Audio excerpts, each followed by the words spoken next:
Assalamualaikum warahmatullahi wabarakatuh. Halo teman-teman semua, perkenalkan saya Rohimah, mahasiswa Pendidikan Profesi Guru Prajabatan Gelombang 2, Pendidikan IPS Universitas Negeri Yogyakarta. Pada kesempatan kali ini, saya akan menjelaskan mengenai aspek-aspek profiling peserta didik. Suatu proses pembelajaran dapat berlangsung secara efektif atau tidak sangat ditentukan oleh seberapa tinggi tingkat pemahaman pendidik tentang karakteristik yang dimiliki peserta didiknya.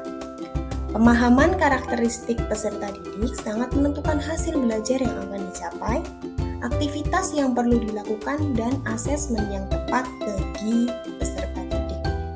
Nah, di sini apa sih profiling peserta didik itu?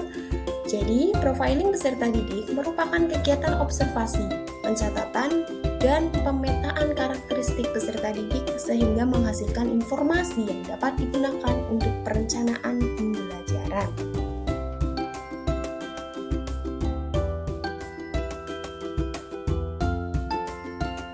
Aspek yang pertama yaitu aspek kultural.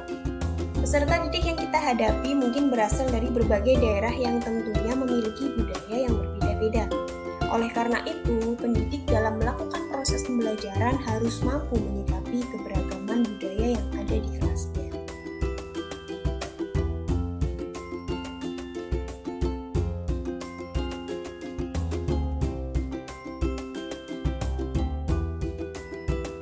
Aspek yang keempat yaitu aspek minat.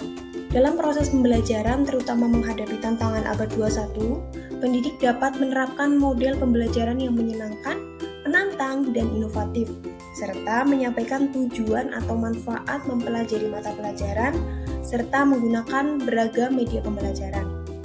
Adapun indikator minat belajar meliputi perasaan senang, ketertarikan peserta didik, perhatian dalam belajar, keterlibatan siswa dalam kegiatan pembelajaran, manfaat dan fungsi mata pelajaran.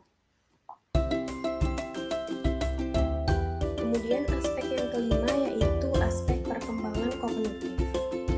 Tingkat perkembangan kognitif yang dimiliki peserta didik memengaruhi guru dalam memilih dan menggunakan pendekatan pembelajaran, metode, dan jenis evaluasi pembelajaran.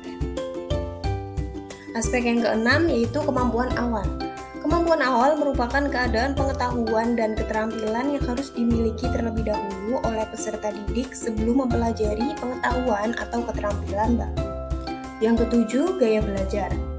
Gaya belajar peserta didik merupakan hal yang penting dalam melakukan proses pembelajaran karena dapat memengaruhi hasil belajar.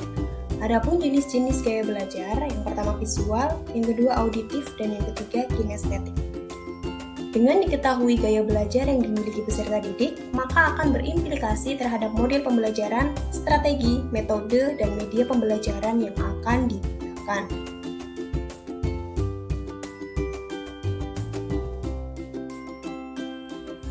Aspek yang kesembilan yaitu perkembangan emosi. Suasana emosi yang positif atau menyenangkan atau tidak menyenangkan membawa pengaruh pada cara kerja struktur otak manusia dan akan berpengaruh pula pada proses dan hasil belajar. Jadi, emosi juga berperan dalam membantu proses pembelajaran tersebut menyenangkan atau bermakna. Pendidik dalam melakukan proses pembelajaran perlu membawa rasa emosi yang senang atau gembira dan tidak memberi rasa takut pada peserta didik.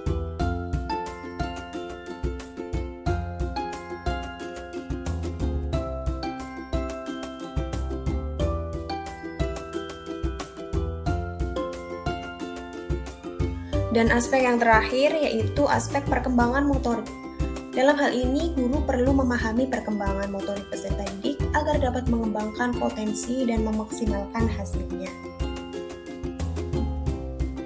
Nah, sekian pemaparan mengenai aspek-aspek profiling peserta didik. Semoga bermanfaat.